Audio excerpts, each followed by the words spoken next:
Adult jail के अंदर भेज दिया गया है और ये हमारी एक बहुत बड़ी अचीवमेंट है, एक बहुत बड़ी, ये हम एक सजाए मौत की तरफ जो है उसको एक कदम हम आगे लेकर चले गए हैं। इंशाल्लाह ट्रायल के अंदर हम ये साबित कर देंगे कि ये 18 प्लस है, ये 18 से छोटा नहीं है। 18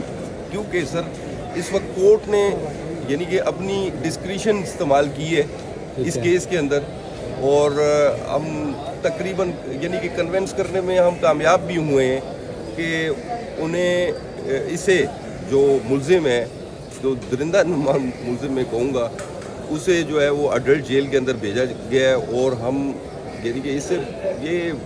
ये समझे कि ये सर वन से नमून होता है, ये ऐसा होता नहीं है। ये सब यानी कि सिविल सोसाइटी की भी मैं समझता हूँ कि ये उनकी भी अचीवमेंट है कि देखिए 164 की जो स्टेटमेंट होती है वो इस वजह से होती है कि वो कोर्ट के सामने आके कन्फेस करे, कन्फेशन दे, ठीक है। तो ये भी हो सकता है कि वो कोर्ट में अदालत के सामने आकर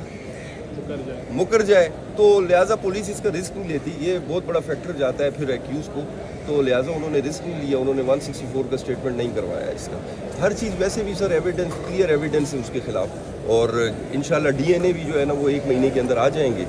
और हम इंशाल्लाह कोशिश करेंगे ये स्पीडी ट्रायल चलाएं और इसे ख़त्म करें और इसे सजाए मौत तक पहुँचाएँ। हम एग्जाम्पल सेट करेंगे इंशाल्लाह सर, ये एग्जाम्पलरी एक लैंडमार्क जजमेंट बनने वाली है और सर ये इंशाल्लाह बाकी जो बची हैं हमारी,